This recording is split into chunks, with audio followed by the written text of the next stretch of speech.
सरला के पति ने गांव में सरला और गोद की बच्ची को बेसहारा छोड़कर दूसरी शादी कर ली और गांव छोड़कर चला गया। सरला का गांव में भी कोई नहीं था, पर शहर में उसकी मौसी रहती थी, इसलिए सरला उनके पास शहर आ गई। ये ले, बोतल में दूध भर दिया है।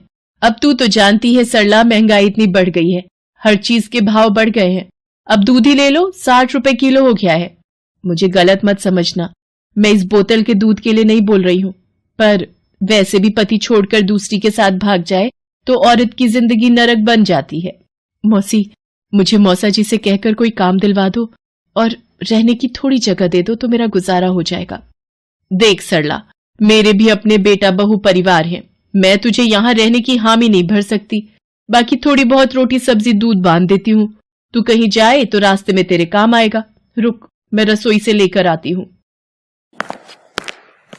सरला जब मौसी का व्यवहार देखती है तो चुपचाप वहां से उठकर चली जाती है। अरे ये कहाँ गई? चलो अच्छा है, बला टली, खुद ही चली गई। अब मैं कहाँ जाऊं, क्या करूं? या तो वापस गांव चली जाती हूँ, पर टिकट के पैसे भी तो नहीं है, मुझे कोई काम ढूंढना होगा। भैया, कोई काम मिलेगा कुछ भी? अरे नहीं है कोई काम वाम, चल जा यहाँ से। यहाँ तो कोई भी काम नहीं दे रहा। हे प्रभु, मुझ गरीब की सहायता करो। हाँ लाखन, जल्दी जल्दी आलू छील, 300 समोसों का ऑर्डर पूरा करना है। बिशन भी बीमार है और छुट्टी पर है, तुझे मेरे साथ लगना होगा ताकि जल्दी जल्दी काम पूरा हो जाए। भैया जी, कोई काम मिलेगा?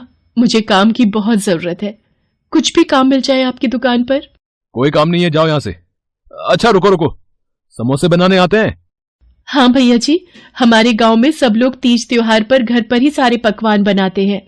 तो ठीक है, पहले आलू छीलने में लाखन की मदद करो, फिर ये मसाला बनाकर देगा, तुम समोसा भरती जाना, ठीक है? बाकी काम मैं समझा दूंगा।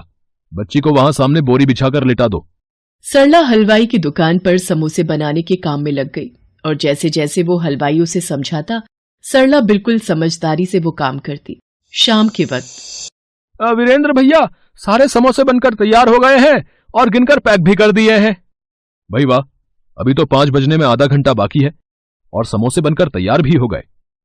बहन, तुमने बहुत अच्छा और सफाई से काम किया है, ये लो अपनी मेहनत के 100 रुपए रखो। भैया जी, आज तो आपने काम दे दिया, पर शहर में मुझे कोई नहीं जानता। अगर मेरे लायक कोई और काम भी हो तो बता देना, आपकी बड़ी मेहरबानी होगी। ठीक है बहन, तुम 1-2 दिन में आकर पता कर लेना, हो सका तो मैं तुम्हारी मदद जरूर करूंगा। वीरेंद्र भैया, सामने रेलवे स्टेशन पर कई समोसे बेचने वाले हमसे समोसा लेकर बेचते हैं, क्यों ना इसे भी वही काम दे दिया जाए, इसका भी भला हो जाएगा और आपका भी मुनाफा होगा। हाँ लाखन, ये बहन मेहनती तो दिखाई पड़ती है, साथ ही शरीफ और ईमानदार भी लगती है। उसे वापस बुलाकर ला जरा।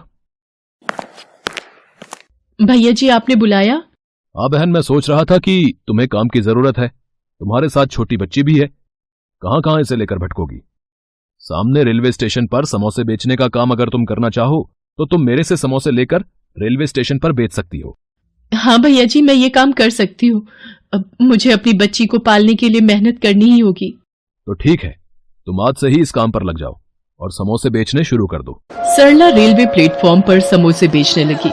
एक हाथ में वो अपनी गुड़िया को उठाए सुबह से शाम तक समोसे बेचती थी और शाम को वीरेंद्र को पूरी ईमानदारी से हिसाब देती थी। भैया जी, ये आज का हिसाब एक बार गिन लेते। सरला बहन, मुझे तुम्हारी ईमानदारी पर पूरा भरोसा है। तुम पिछले 3 महीने से रेलवे स्टेशन पर सुबह से शाम तक मेहनत करके समोसे बेचती हो और टाइम पर शाम के वक्त मेरा पूरा हिसाब करती हो। भैया जी, वो जो कमरा आपने बताया था, मैंने 100 रुपए किराए पर ले लिया है। ठीक किया, फुटपाथ पर छोटे बच्चे के साथ इधर उधर भटकने से अच्छा है एक ठिकाना तो मिला तुम्हें। सरला इसी तरह एक दिन रेलवे प्लेटफॉर्म पर समोसे बेच रही थी। समोसे ले लो, समोसे, गरम गरम समोसे ले लो। ओ बेटा, हाथ अंदर करके बैठो, गाड़ी चल पड़ी है। ओ चोरनी, मेरे बच्चे को उठाकर भाग रही थी, बच्चा चोर। मैं बाथरूम क्या गई, ये औरत मेरे बच्चे को अकेला देखकर चुराने लगी। नहीं नहीं बहन, वो तो गाड़ी चलने लगी थी तो बच्चे को मैं हाथ अंदर करने के लिए बोल रही थी। क्या हुआ सुधा, ये शोर कैसा? मैं नीचे से पानी की बोतल लेने गया था। अजी, ये चोरनी हमारे बच्चे को बहलाकर अपने साथ ले जा रही थी। सरला, गुड़िया के बापू, अरे छोड़ो ना सुधा, ट्रेन चलने वाली है, चलो गुस्सा मत करो, जाने दो, बैठ जाओ। छोड़नी कहीं की। अपने पति को किसी और औरत के साथ देखकर सरला की आंखें भीग गई, पर वो खून का घूंट पीकर गाड़ी से नीचे उतर गई। गाड़ी ने रफ्तार पकड़ी और सरला मीलों दूर तक गाड़ी को जाते देखती रही और वापस दुकान पर आ गई। लाखन, ये कौन है जो वीरेंद्र भैया को हिसाब के पैसे दे रही है? अरे ये सरला है, तू जब छुट्टी पर था तो तेरे पीछे वीरेंद्र भैया ने इसे काम दिया है। बेचारी गरीब सारा दिन प्लेटफॉर्म पर समोसे बेचती है। अच्छा, तो ये बात है, चलो बढ़िया है। बिशन, वो तुझे मैंने शादी वाले घर का पता लिखवाया था, ये मिठाई के डिब्बे वहां भिजवाने हैं। अच्छा सरला बहन, जिनके आज यहां शादी का कीर्तन है, वो लोग मुझे अच्छे से जानते हैं। उन्हें शादी के छोटे मोटे काम के लिए एक औरत चाहिए। तुम चाहो तो चली जाओ, तुम्हारे पैसे बन जाएंगे। बिशन जा रहा है, वो तुम्हें वहीं छोड़ देगा। ठीक है भैया जी, मैं चली जाती हूँ। सरला बिशन के साथ शादी वाले घर में चली जाती है। जी, ये वीरेंद्र भैया ने मिठाई के डिब्बे भिजवाए हैं और ये सरला है। आपको घर के कामों के लिए एक औरत की जरूरत थी तो वीरेंद्र भैया ने इसे भेजा है। अच्छा, मिठाई के डिब्बे ही अंदर रख दो और सरला तुम रसोई में चली जाओ, वहां नाश्ते की प्लेटें रखी हैं, मेहमानों के आगे लगानी है। बिशन मिठाई के डिब्बे मेज पर रखते हुए वहां पर एक घड़ी देख लेता है और चोरी की नीयत बना लेता है। ये घड़ी तो बहुत सुंदर है, किसी को क्या पता चलेगा, चुपचाप जेब में डाल लेता हूं। अच्छा मालकिन जी, मैंने मिठाई के डिब्बे अंदर रख दिए हैं, सरला अपने आप घर चली जाएगी, मैं चलता हूं। थोड़ी देर बाद, मम्मी मेरी महंगी वाली ब्रांडेड वॉच नहीं मिल रही, मैंने यही मेज पर रखी थी कि तैयार होकर पहनूंगा। तुम्हारी घड़ी ऐसे कहां जा सकती है, हम सब तो घर के ही हैं, अभी मेहमान भी नहीं आए हैं। देखो इधर उधर ही कहीं रखी होगी, मिल जाएगी। मम्मी मैंने पूरे घर में देख लिया, कहीं भी नहीं है घड़ी। ये औरत आज ही काम पर आई है, कहीं इसी ने तो नहीं चुरा ली। इधर आ, सच सच बोल, घड़ी तू नहीं चुराई है ना? नहीं, मैंने कोई घड़ी नहीं चुराई, मैं चोर नहीं हूं। मेरी गुड़िया के सिर पर हाथ रखकर मैं कसम खाती हूँ, मैंने चोरी नहीं की। अरे तुम लोग झूठ बोलने के लिए अपने बच्चों की भी झूठी कसम खा लेते हो। बेटा पुलिस को बुला, तभी ये सच बोलेगी। सरला रोने लगती है तभी। रुक जाइए, असली मुजरिम सरला बहन नहीं, ये बिशन है। इसी ने आपके घर से घड़ी चुराई है, इसलिए मैं इसे खुद पकड़ कर लाया हूं। आपके घर मिठाई के डिब्बे रखकर जब ये दुकान पहुंचा। बिशन, तेरे हाथ में इतनी महंगी घड़ी कैसे आई? जब तू मिठाई के डिब्बे देना गया था तब तो तेरे हाथ में घड़ी नहीं थी। अरे तू क्यों इतनी जासूसी कर रहा है, अपने काम से काम रख। लाखन सही कह रहा है बिशन, ये घड़ी तुम्हारे पास कहां से आई, सच सच बताओ। कहां से आई मतलब? वीरेंद्र भैया, मैं घड़ी खरीद भी तो सकता हूं। लाखन, इतनी महंगी घड़ी तुम इतनी आसानी से नहीं खरीद सकते।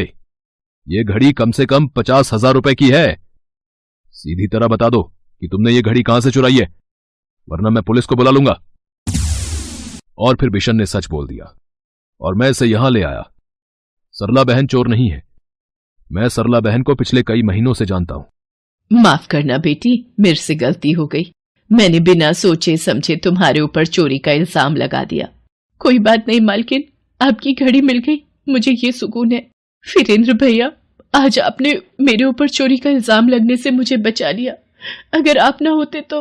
वीरेंद्र जी, अगर ये वाकई में मेहनती है तो क्यों ना ये हमारे घर पर ही काम पर लग जाए, मैं इसे अच्छी पगार दूंगी। ये तो सरला बहन के लिए बहुत ही खुशी की बात है। सरला बहन, तुम यहां काम करके अपनी गुड़िया की देखभाल और अच्छे से कर पाओगी। वीरेंद्र बिशन को पुलिस के हवाले कर देता है और सरला उसी घर में काम पर लग जाती है और अपनी बच्ची की देखभाल करते हुए दिन गुजारने लगती है। Best buddies. Hello friends, thanks for watching this video. अगर आपको ये वीडियो पसंद आया है तो प्लीज लाइक, सब्सक्राइब, कमेंट्स करें इस वीडियो पर और हाँ, शेयर करना भी ना भूलें। और भी मजेदार वीडियो देखने के लिए नीचे दिए गए बेल आइकॉन को दबाएं। देखते रहिए बेस्ट बडीज।